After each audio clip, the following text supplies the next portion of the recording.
Labas rytas, papuliukai. Dar prasidėjo 6 kelionės diena. Mes randamės mieste Gudžių. Labai fainams apsistojome svečių namuose. Vila Sara. Numesiu gal klipą titruose jos kažkaip pavadinimą ir gal koordinatės. Labai miela šeimininkė, taip jau mielai sutiko. Ir taip nebrangiai mes ir valgys skanus, ir kambariai gražus. Ir šeimininkė, tai oi, nors tu dėk prie širdies iš tikrųjų, jeigu dar kada važiuosiu pro šitas pusės, tai tikrai užvažiuosiu ir jums rekomenduoju. Tai va, dabar sudarėm, važiuojam kartu iki pasienio, pasirodo dabar dar bendras kelias. Ir pasienyje skyrėmės, aš važiuoju į Serbiją, Darius rūksta link Sofijos. Tai va, vakar sutikom Lenkus irgi baikerius čia pat šitam viešbutyje stovėjo, tai patarė Dariui, kur geriau važiuoti, nes ten perkelos ne visos dirba Bulgarijoje, per sieną, per Dunojų. O šiandien važiuosiu Serbiją, važiuosiu palei gražias vietas, palei Dunojaus krantą, kelias eina ten kažkiek tai nemažai kilometrų. Paskui bandysiu kirsti Serbiją, nemažai užsidėjau, bet turbūt visų nenuvažiuosiu. Serbiją kirsti ten beveik 600 km, nepušinsiu, važiuosiu taip kaip neskubėdamas. Turiu tikslą 2 dienas, kad penktadienį būčiau ryte vakare Juodkalnijoje. Ir paskui pasižiūrėsim, kiek mes ten dienų praleisim. Ten gal Juodkalnijoje biškių užtruksiu daugiau. Gal pasilsėsiu porą dienų kur nors paplūdimy. Ir paskui iš lėto pro Kroatiją trauksiu jau namo. Kolonėliai čia pasienio miestą atsisveikinau su Dariu. Ir judu čia šalia visiškai Serbija. Ir judu į Serbiją. Prasidėjo kitoks etapas, kur čia man rodo. Čia dešinėn. Reikia įsijungti komunikatorių, kad šnekėtų man jausi ir vestų mane. Čia nelabai matosi. Gal kitoj vietoj dar įsijungsiu parodyti, palaukit, čia iš medžio išvažiuojam.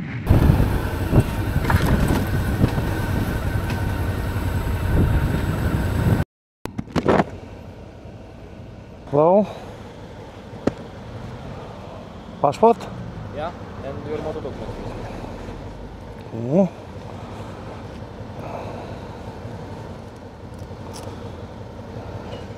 Motor documents, passport. Okay. Arturas, right? Tak, yeah. Yes. You are heading to? Serbia. Oh, you are just on a short trip. No, Serbia, when Černogorija. Okay. Serbia tranzit. Nežinau, ten gal filmavau ir muitinę. Ar čia įsijungęs, ar išsijungęs, va dabar važiuoja, žiūrėkit, per užtvanką, per Dunojų. Ai, koks vėjukas geras, atsidariau čia šalmą, biškį prapūstų, gal girdėsis mano balsas. O kaip gerulis, čia va užtvanka, ant kurios važiuoju. Ja, gera diena. Ir žada filmai gerą orą, blemba. Iki pat bent jau žiūrėjau iki sekmadienio. Aфиgenas oras. Paskui kaip dievas duos. Nu ką, gerbėmieji, pravažiavau pasienio ruožą. Kažkaip kelios mašinos tik buvo priekyje, bet labai ilgai mane ten, nežinau, pasiėmė dokumentus ir šnekėjosi, ten vienu žodžiu, kažkaip taip. Tai va dabar tiek to, nieko, viskas gerai, patikrino, užanspaudavo ir sako važiuok. Tai va važiuoju. Vandu šūrą, ble, nes kažkaip iš čia ilgai paskui smauksis.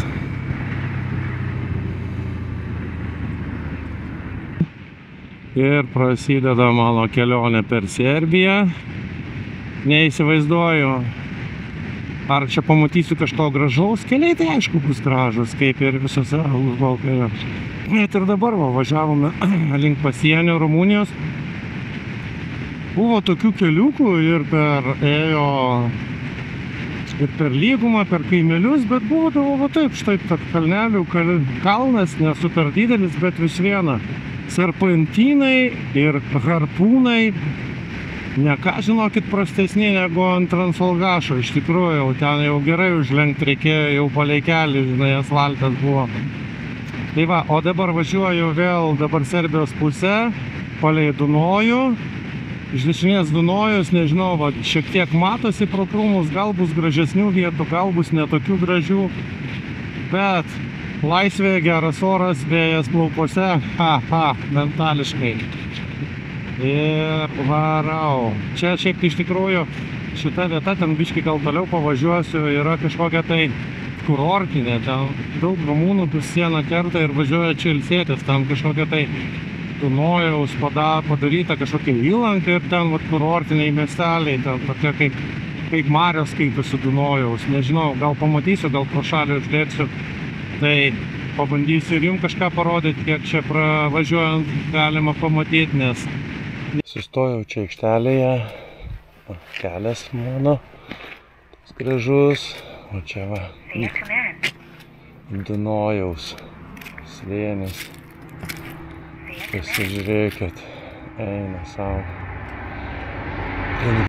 Pusė po dešinę, čia Serbijos, čia susiaurėja tarp kalnų. Matyt, tokia pasidaro.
Čia atsikrosiu, vėl čia kroną, gal apsirengsiu termodrabužius.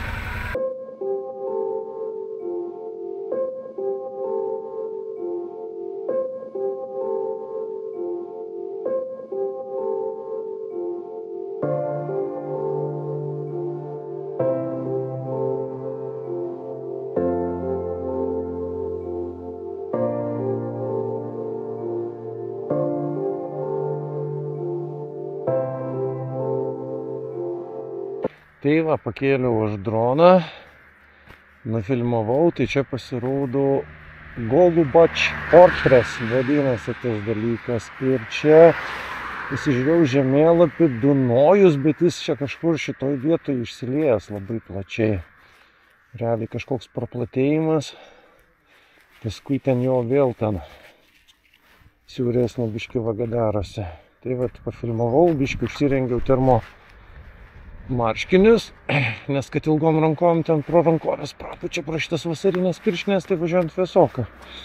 Tai dabar bus čiki-piki. Važiuoju toliau.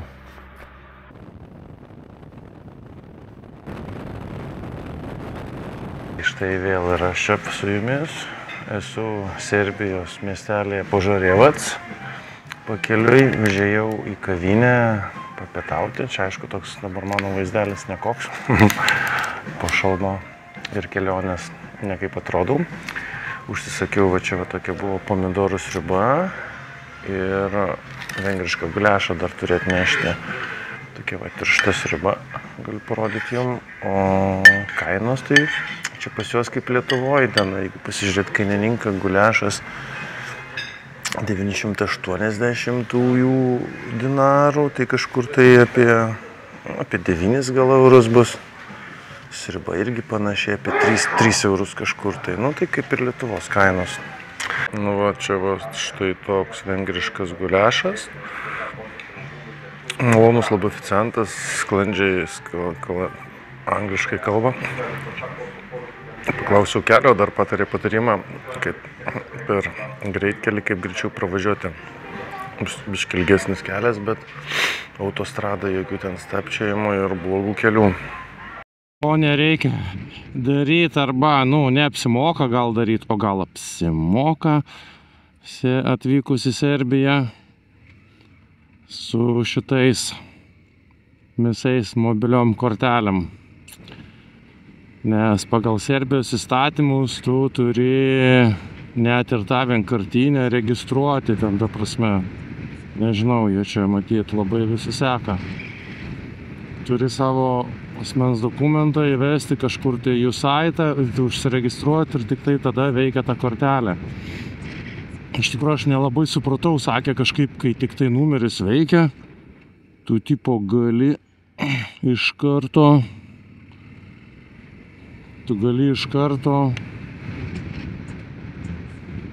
su tuo numeriu kažkaip prisijungti prie jų ten nurodė saitą mts.rs, nors man niekaip nepavyko.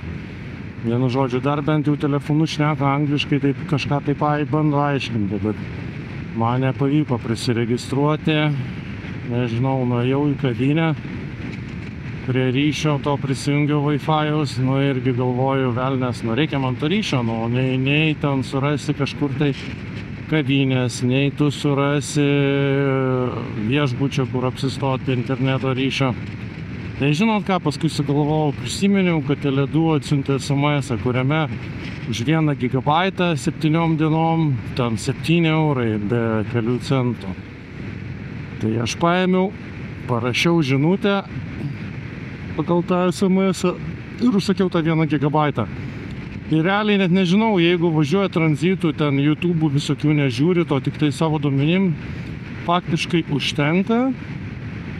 Aš už šitą kortelę išleidau jų 600, tai kažkur apie nepilnus 6 eurus. Ir ten dar nežinau, ar būtų dar tų duomenų, gal ten reikėtų dar juos pildyti realiai. O šiaip dar pigiau šitas yra programėlė, blemba parašysiu, aš pavadinimą nežinau, dabar atmintinai neatsimenu. Smim, tokia geltona. Ten e-simas, tai, bet prie mano telefono kažkaip negalėjau suinstaliuoti, nežinau.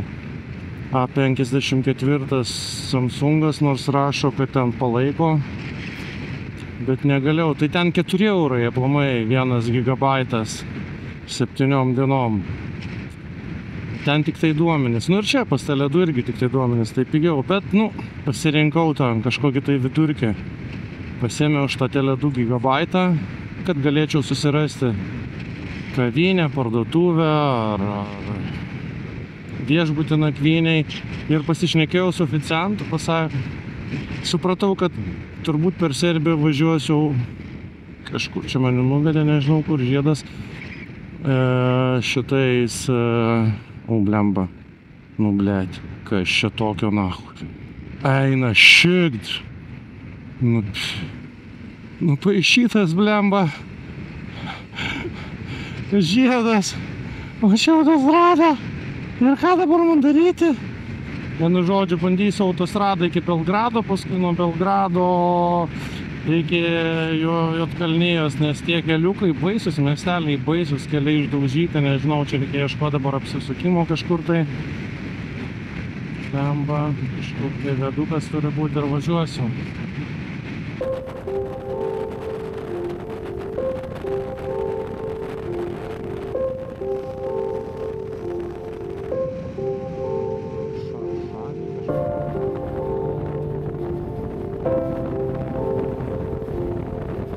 Nieko nebuvau užsidėjęs čia pasižiūrėti.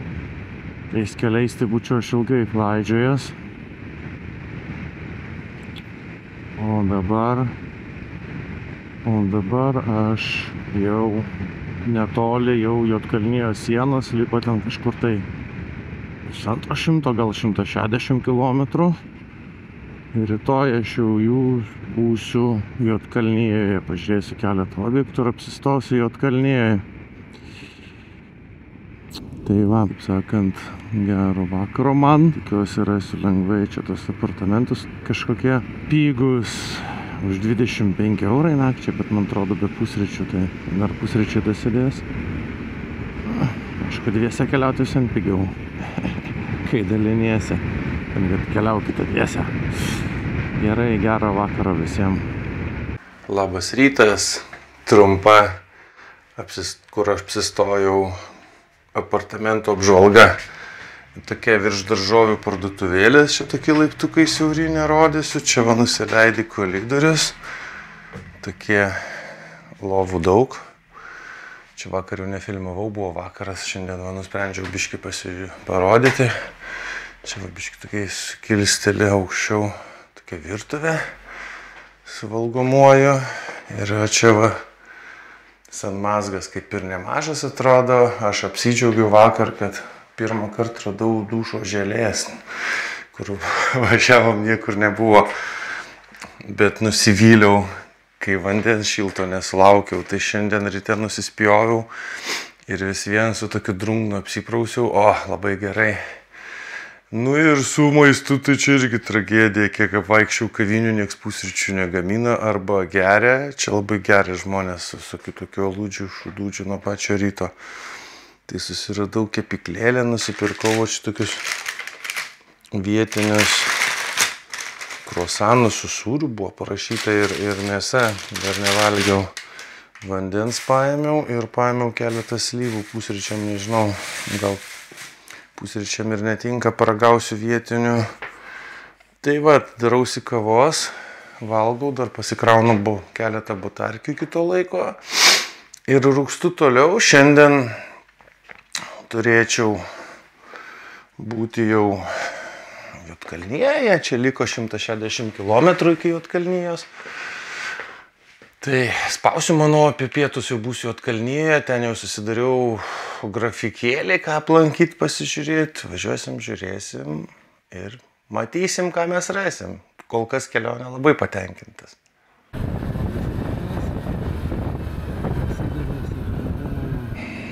Ir važiuoju į Plejėlę, kaip tam lemma, nežinau, Montenegro miestas, ant sienos kalnuose. Vakar pasižiūrėjau, pravažiavau 520 km, nuo nulinio skaitliuką, pradedu 7 kelionės dieną. Eismas čia lėtas, gyvenimas irgi visai negreitas.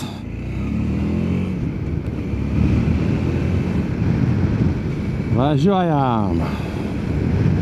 Rytas toksai nešiltas, palieku požegą, užsipyliau kolonėliai, lyga buvo 700 dinarų, tai 4 litrus kuro užpyliau.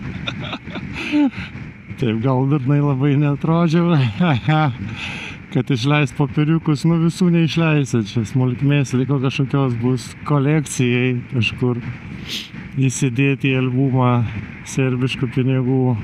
Rytas, saulėtas, tik dar vėsoka, 13, tai taip, su termo drabužiais pats tas. Užsidėjau dar skarelę ant kaklo, užsitraukiau iš priekio tas, netgi dabar ir nuvėjo tas būtų visai dar neblogai tokį ryte, bet jau kiek to. Užsitraukiau skylės iš priekio, striukėje ventiliacinės. Gale tik neužsitraukiau, tingėjau nusiminėti striukę. Bet realiai tai nebėda. Nešalau, taip galim važiuoti iš tikrųjų gerai. Šiltinimo rankino nereikia įsijungti, pakankamai šilta. Nežinau, vienu žodžiu, važiuoju. Oras geras, kelias čia irgi neblogas, čia jau ženklų pažymėta, žalias kelias. Bet, asfaltas, kol kas superinis. Tai va, važiuoju, žiūriu, kas bus toliau.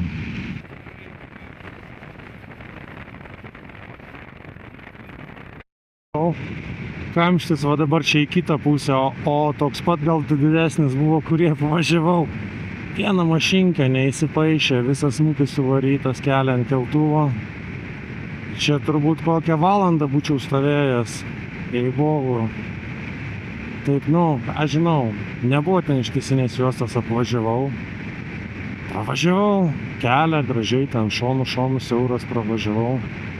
O visi stovi, kai ten dar stovės. Vienu žodžiu. Dar vienas pliusas kelionėj su motociklu, aišku, turi ir minusų su mašina, jaukiai važiuoja, sėdi šiltai. Jokių vibracijų, jokio šalčio, vėjo. Ir čia irgi. Kūras brangus Serbijoje, pasižiūrėjau, ten mūsų pinigais turbūt kokį 1,7–1,8 brangiau kaip pas mūsų.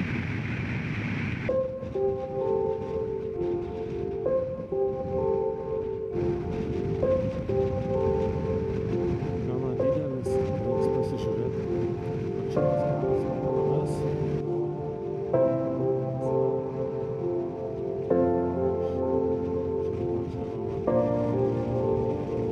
Sustojau biškį pasiilsėti kolonėliai čia tokioj kaimo. Užsipyliau pilną baką benzo, nes kalnuose čia labai retai. O, koks vaizdelis. Ir važiuoju, liko man 68 km iki Plejevicos.